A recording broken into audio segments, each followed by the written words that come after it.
Let's just look at the sequence of events, shall we? On February the 6th, 2024, after over a year of intense negotiations, India and Qatar signed a $78 billion natural gas supply agreement for 20 years. That is, till 2048. Building on a 25-year-old agreement that was due to expire in 2028. India and Qatar signed long-term contract for LNG sale and purchase agreement for purchase of around 7.5 million metric tons per annum liquefied natural gas. This contract will provide momentum to India's journey towards energy self-sufficiency and increasing the share of gas in energy mix from 6 to 15% by 2030. Just 6 days later, on the 12th of February, Qatar freed 8 Indian Navy veterans after 18 months who were convicted of espionage charges and facing death penalty for allegedly being involved in selling secrets involving Qatar's nuclear submarine program to Israel's, Doha's arch enemy in the region. Indian Ministry of External Affairs welcomed the release of 8 nationals who were detained in Qatar. Right, the Indian government stated that 7 of them returned to the country. New Delhi appreciated Doha's decision to enable the release and homecoming of these nationals. Shortly thereafter, Prime Minister Narendra Modi was also in Doha on the 15th of February to meet the Qatari Emir and other officials to improve bilateral trade and investment ties between both the countries. Mind you, all of this happened within a span of 10 days. On the face of it, all the 3 events may seem unrelated. But are they really? I do not think that one is unconnected with the other. The allegation, and I say allegation because we have not seen court documents or the actual charges against the Indian Navy personnel.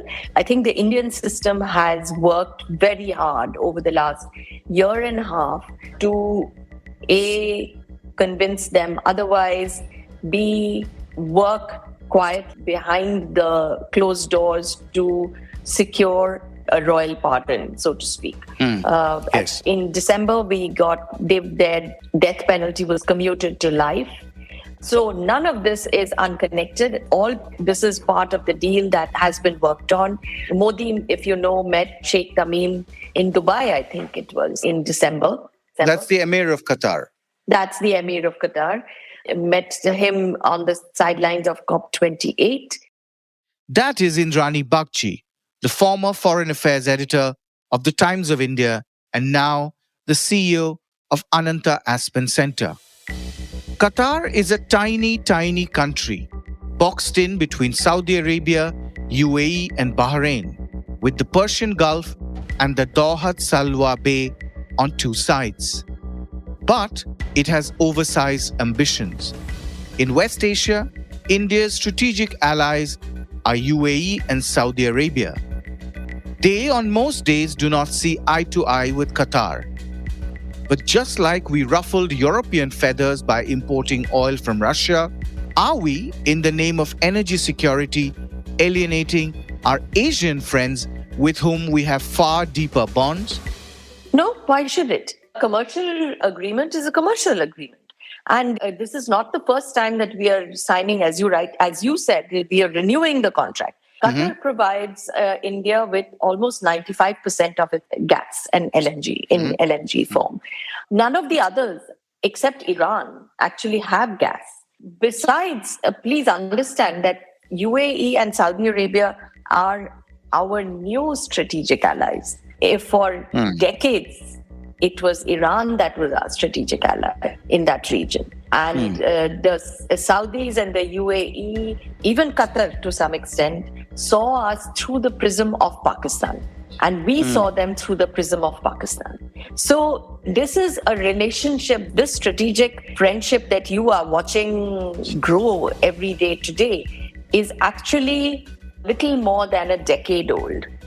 In its present avatar, of course, the kind of strategic investment that they have made into India or India has made into them is of a much more recent vintage. But to go back to Qatar, Qatar is a very important source of LNG.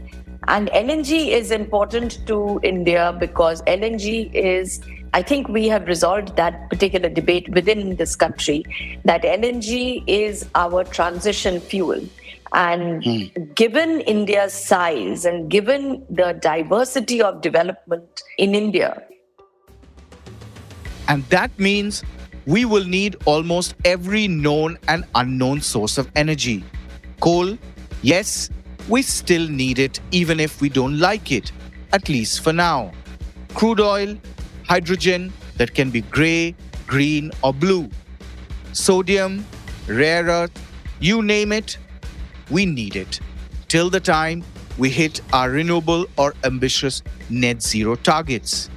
And of course, liquefied natural gas or LNG, in case you have been wondering what we have been talking about all this while. Natural gas is used to power automobiles, power plants, furnaces in factories, and our kitchens.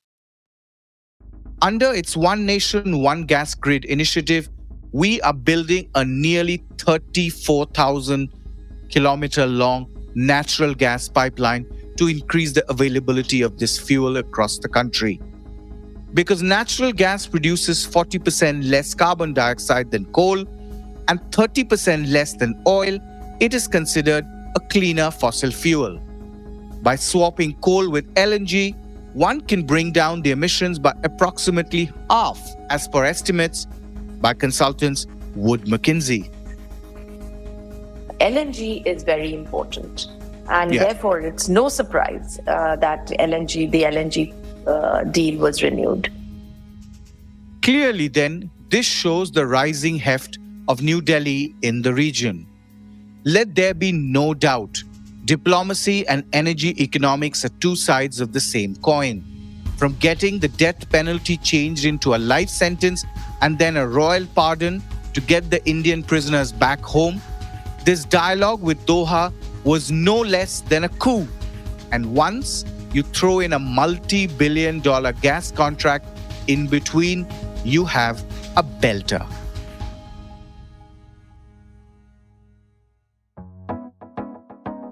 It's Wednesday, the 28th of February, and in this episode of The Morning Brief, we have two very special guests decode the commerce and foreign policy aspects that stitched it all up. From the Economic Times, I'm Arijit Burman, your host for this episode, which we are calling Dialing Doha, How an LNG Deal is Reshaping Global Politics.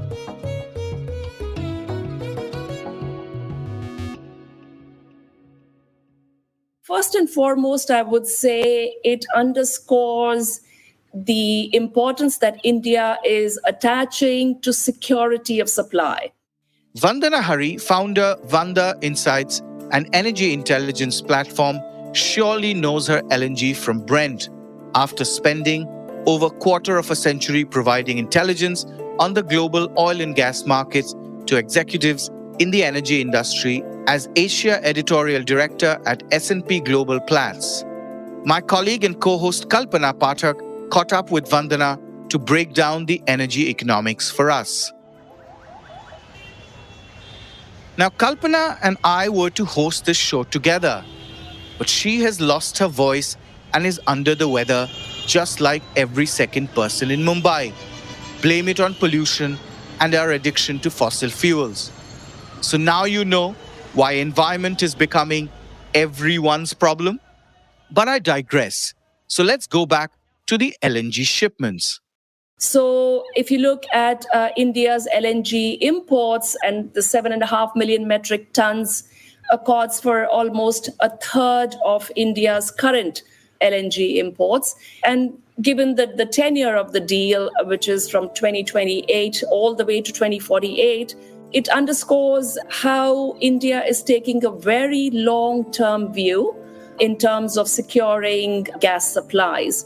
Now, what we do know from reliable sources is that India has managed to get the pricing formula such that LNG will be somewhat cheaper than in the current contract. Somewhat cheaper actually translates to a saving of $6 billion in gas bills for us for over 2 decades and will help us meet a third of our energy demand. At the same time, it will also raise the share of natural gas in the country's energy mix. In fact, more than double it to 15% by 2030 from the current 6%. Being a renewal of an existing contract means it's a win-win for Doha too, as it ensures a long-time off-taker of its gas, which India this time has used in its favor to swing several favorable terms. One of those changes is that India is moving from getting the LNG on an FOB basis, which essentially would have meant that India has the responsibility of transporting the LNG from Qatar to India, to delivered basis, or DES as it's known in the LNG markets. Essentially, it helps India sort of de-risk the supply chain. So I think that's a good deal for India. I understand also that there's flexibility in terms of which port India wants to, particular LNG cargo to be delivered to. India will be able to choose. There's also a supply or pay clause.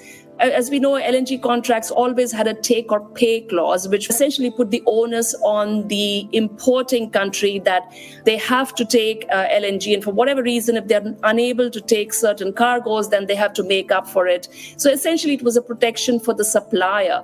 But the supply or pay clause is actually a protection for the buyer. And I think this has become important because, again, as we saw the past couple of years, major upheaval in the LNG markets, major spikes, and quite a few LNG buyers suffered because their term suppliers chose to divert LNG into the spot market where they were getting better prices. But before we proceed any further, let's understand how LNG gets transported from the source to the buyer. Natural gas is transformed into a liquid state by cooling it to minus 161 degrees centigrade. This process reduces the volume and weight of natural gas, making it easier to transport by ships. India imports around 45% of its LNG demand, as domestic gas production makes up for the rest. But that still may not be enough to achieve the government's gas target, especially if domestic production falters. So, the Qatar deal was absolutely critical. There's a renegotiation clause as well, which has been introduced, which allows India to renegotiate the pricing formula should it turn out that in the coming years. So, in all respects, I think India has come out winner. And I would think probably Qatar is quite pleased with this as well. Even with the world's largest gas reserves, Doha realized that India has other options. Thanks to global warming, the Russian routes have been thawing and Siberia emerging as a source to reckon with. Russia diplomatically is untouchable for US and most of Europe, thanks to the Ukraine war, but India has already been sourcing crude. I think the way India is strategizing its gas imports, it's not going to put all its eggs in one basket. In the short to medium term, I would say that Russian supplies are a little bit under a cloud. The Arctic LNG 2 project, which was expected to start up last year, has been delayed because Russia has not been able to get the ice-class tankers that it needs to supply. So just a short to medium term, I think it might be better for India to wait and see how things pan out in terms of Russia's ability to complete and to be able to deliver the LNG from the projects that are coming on stream. So, it's not just energy security, but energy affordability as well. The latter, I think, has come out very loud and clear, especially in forums like COP28.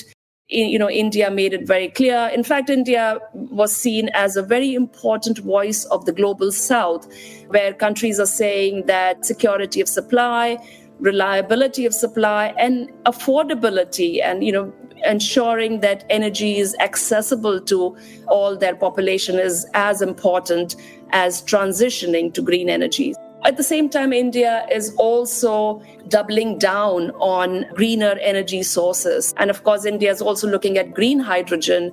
So I think India in that respect has become very, very clear, charting a very clear course and articulating it in terms of its energy strategy.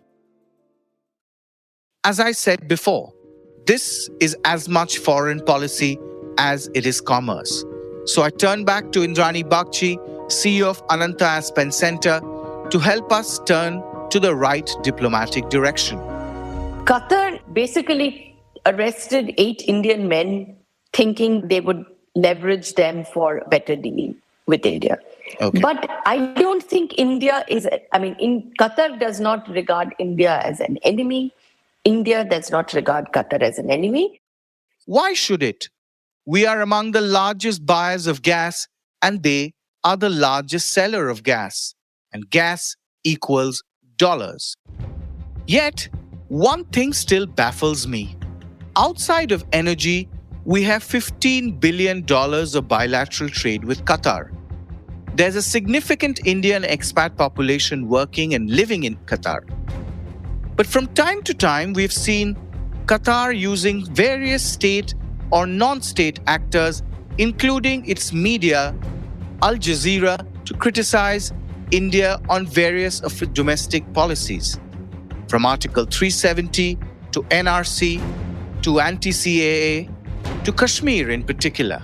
So, is Qatar a true friend or an opportunistic one? There are no true friends in the world of international relations. Everybody works according to their interests. Qatar is an interesting country because Qatar is a tiny, tiny little emirate. But they're very wealthy. If you know that Qatar, I think, has the highest per capita income in the world, which is mainly by selling energy. They have punched up well above their weight. And they have used their ideologies, they have used their territory as a crossing, as an intersection for different forces at different points in history.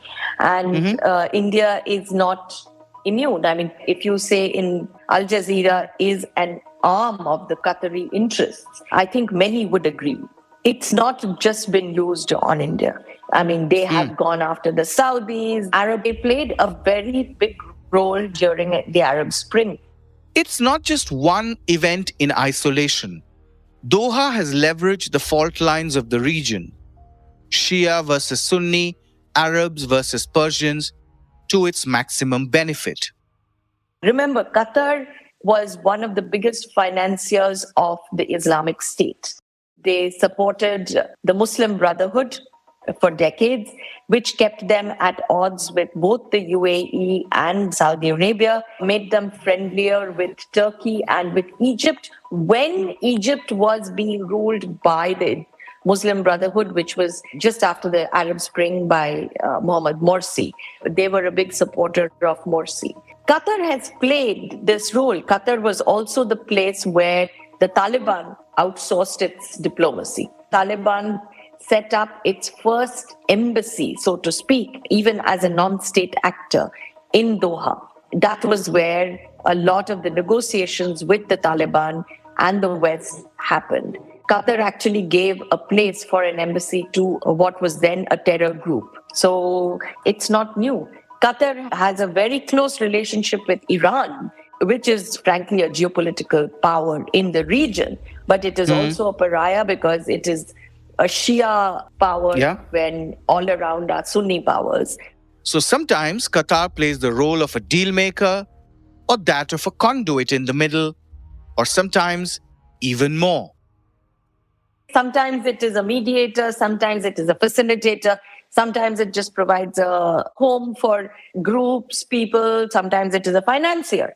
And Qatar uses its money, resources, and ideology to be a player in the volatile politics of this region. And now it sees India as too big to play hot and cold with.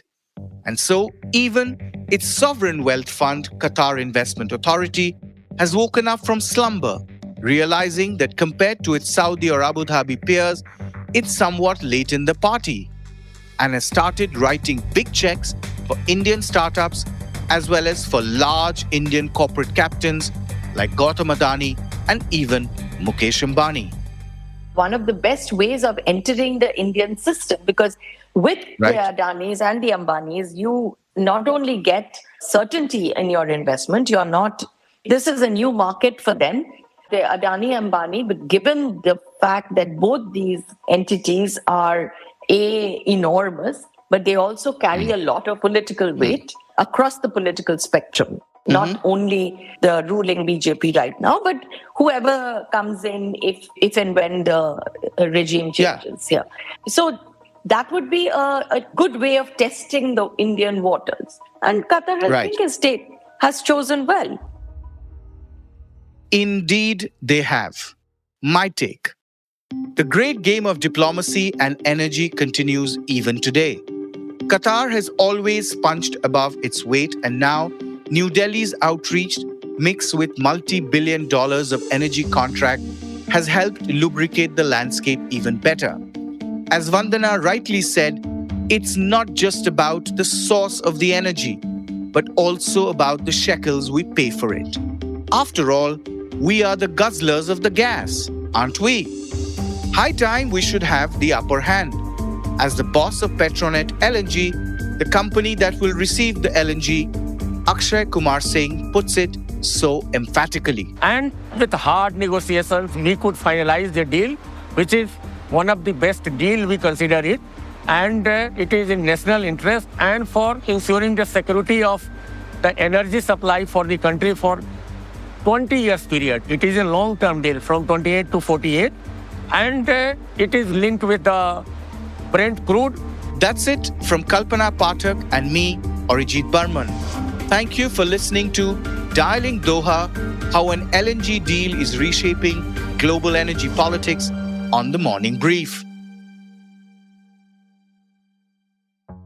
This episode was produced by Sumit Pandey, sound editors Rajas Nayak and Indranil Bhattacharjee. Executive producers Anupriya Nair, Anirban Chaudhary, and yours truly. Thank you for listening in. If you like this episode, do share it on your social media networks. A new episode of the Morning Brief podcast drops every Tuesday, Thursdays, and Fridays. But we are craving to come to you more regularly. So watch this space for more midweek episodes like this one that we are dropping on a Wednesday.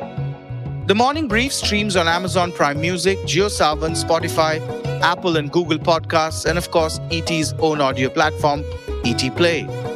Have a great day ahead. Goodbye and good luck. All clips used in this episode belong to their individual owners. Credits mentioned in the description.